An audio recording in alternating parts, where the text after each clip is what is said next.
Super 6 లక్ష్యంగా అభివృద్ధి ధ్యేయంగా కూటమి సర్కార్ ఈసారి పూర్తి స్థాయి పద్దును ప్రవేశపెట్టింది. 3.22 లక్షల కోట్లతో ఏపీ వార్షిక బడ్జెట్ను మంత్రి పయ్యావుల సభలో ప్రవేశపెట్టారు. బడ్జెట్లో వ్యవసాయానికి 48,000 కోట్లు కేటాయించారు. ఇదే విషయానికి సంబంధించి మరింత సమాచారం మా ప్రతినిధి ప్రసన్న లైవ్లో అందిస్తారు. ప్రసన్న,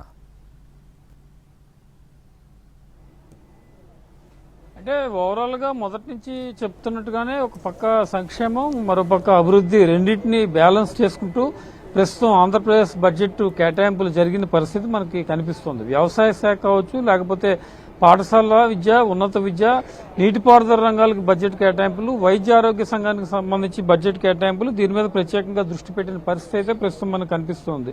బీసీ సంక్షేమానికి 23,000 కోట్లకు పైగా, వైద్య ఆరోగ్య శాఖకు 13,265 కోట్లకు పైగా, పంచాయతీరాజ్ గ్రామీణాభివృద్ధి శాఖకు 18,848 కోట్లకు పైగా నిధులు ప్రధానంగా ఇచ్చిన పరిస్థితి అయితే ఉంది. అంటే గ్రామీణ ప్రాంతాల్లో రోడ్లు వేయటం, అందరికీ ఇళ్ల నిర్మాణం లక్ష్యంగా ఆంధ్రప్రదేశ్ ప్రభుత్వం అడుగులు వేస్తోంది. అందులో భాగంగానే ప్రస్తుతం ఈ కేటాయింపులు చేసిన పరిస్థితి. రూరల్ డెవలప్మెంట్ కి ప్రధానంగా ప్రాధాన్యత ఇవ్వాలనే ఉద్దేశంతో ఈ బడ్జెట్ కేటాయింపులు జరిగినట్టు తెలుస్తోంది. దీంతోపాటు సాంఘిక సంక్షేమ శాఖకు ఆర్థికంగా వెనుకబడిన వర్గాలకు సంబంధించి కూడా ఒక 10,000 కోట్లు కేటాయిస్తూ కూడా బడ్జెట్లో కొన్ని కీలక నిర్ణయాలు తీసుకున్న పరిస్థితి అయితే మనకి కనిపిస్తోంది. మధ్యాహ్న భోజన పథకానికి సంబంధించి 3,000 కోట్లు, ఎన్టీఆర్ భరోసాకు సంబంధించి 27,000 కోట్లు ప్రధానంగా ఇందులో కేటాయించిన పరిస్థితి. అంటే ఓవరాల్ గా ఈ 3,22,000 కోట్ల బడ్జెట్ కు సంబంధించి సూపర్ 6 లో ఉన్న హామీలు అమలు చేయడం కోసం, అంటే సూపర్ 6 లో తల్లికి వందనం ఒకటి ఉంది, అన్నదాత సుఖీభావ, ఈ 2 పథకాలు చాలా కీలకంగా ఉన్నాయి. తల్లికి వందనంలో ప్రతి ఇంట్లో ఉన్న పిల్లలకు ప్రతి ఒక్కరికి కూడా ఇస్తామని చెప్పారు. దానికి సంబంధించి రెగ్యులర్ గా చెప్తూ ఉన్నారు, కానీ ఇప్పటి వరకు ఇంప్లిమెంట్ అయిన పరిస్థితి అయితే మనకి కనిపించట్లేదు. యాక్చువల్గా రేపు